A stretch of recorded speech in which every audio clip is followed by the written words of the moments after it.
Okay, तो umbrella Academy का season 3 आ चुका है और आज मैं इसी का रिव्यू करूंगा। तो इसके रिव्यू में आगे बढ़ने से पहले मैं तुम्हें एक और शो याद दिलाना चाहूँगा जिसका नाम था जुपिटर्स लेगेसी। ये नेटफ्लिक्स का ही एक शो था और बड़े धमाके से आया था। इसमें बेहतरीन स्पेशल इफेक्ट, सुपर्ब कॉस्ट्यूम और अलग तरीके के सुपर हीरो दिखाए गए थे और इसको कहा जा रहा था कि ये बॉयज़ को टक्कर देगा, बट अनफॉर्चुनेटली ऐसा हो नहीं पाया। बॉयज़ को टक्कर देने से पहले ही वो एक सीजन पर ही टक्कर खा के गिर गया, यानी कि वो शो कैंसिल हो गया नेटफ्लिक्स का।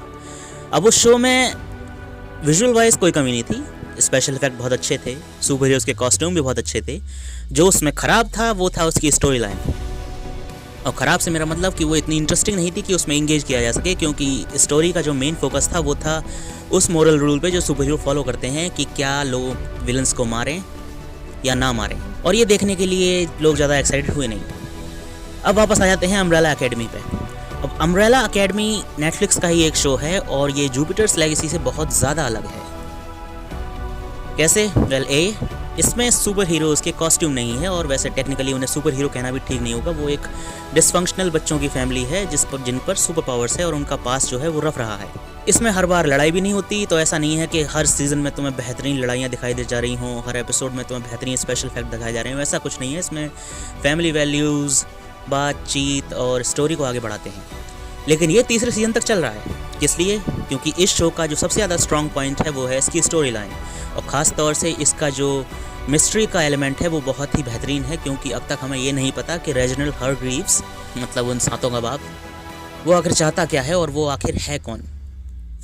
तो जो मिस्ट्री का जो एलिमेंट है अम्ब्रेला अकेडमी में वो किसी भी शो से ज़्यादा स्ट्रॉन्ग है, और ये एक रीज़न है कि ये शो बहुत ही अच्छा है। इसके अलावा इसमें जो ये कैरेक्टर्स हैं जैसे कि फाइव, वान्या, लूथर, ये भी बहुत कलरफुल और डिफरेंट कैरेक्टर्स हैं, खासतौर से क्लाउस।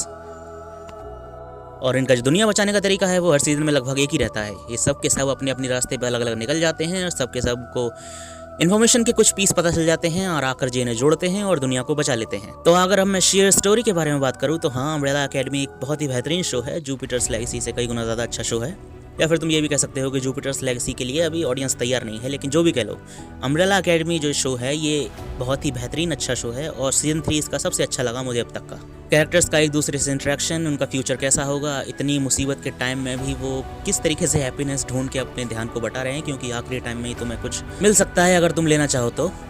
और इस सीज़न की जो सबसे अच्छी बात है वो ये है कि इसमें एक और फैमिली दिखाई गई है, द स्पैरो अकेडमी, और वो सारे जो बच्चे हैं वो एक सुपर हीरो टीम है, एक्चुअल सुपर हीरो टीम जो दुनिया को बचाती है। लेकिन वो एक पूरी तरीके से फंक्शनल फैमिली नहीं है। उनके नंबर 1 को जाने के बाद बैन तुरंत नंबर 1 बन जाता है। उसे इस बात की कोई ज़्यादा चिंता नहीं होती कि आखिर मार्कस गया कहाँ।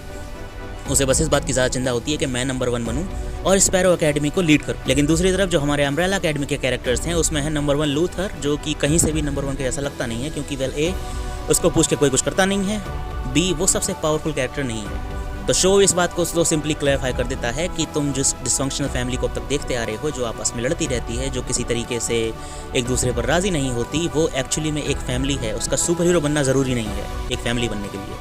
वो एक दूसरे से अपने वे में प्यार करते हैं, और ये काफ़ी, और यही शो की एक स्ट्रेंथ है। इन कैरेक्टर्स का एक दूसरे के साथ इंटरेक्शन इतना अच्छा है जो इस शो को तीसरे सीजन तक खींच लाया, और मैं उम्मीद करता हूँ कि आगे भी खींच के ले जाएगा, क्योंकि अभी बहुत सारी मिस्ट्रीज़ पड़ी हैं जो सॉल्व होनी है, जिसमें सबसे बड़ी मिस्ट्री तो यही है कि आखिर इनका पिता, आखिर रेजिनाल्ड हारग्रीव्स चाहता क्या है, वो कहाँ से आया है, इस यूनिवर्स को किसने बनाया है, जिसके बारे में रेजिनाल्ड हारग्रीव्स ने कहा कि जिसने भी बनाया है उसने एक रीसेट बटन भी बनाया है। वो कौन है जिसने रीसेट बटन बनाया है? आखिर ये स्पेशल बच्चे जो एक ही दिन में पैदा हो गए थे, ये पैदा हुए कैसे हैं?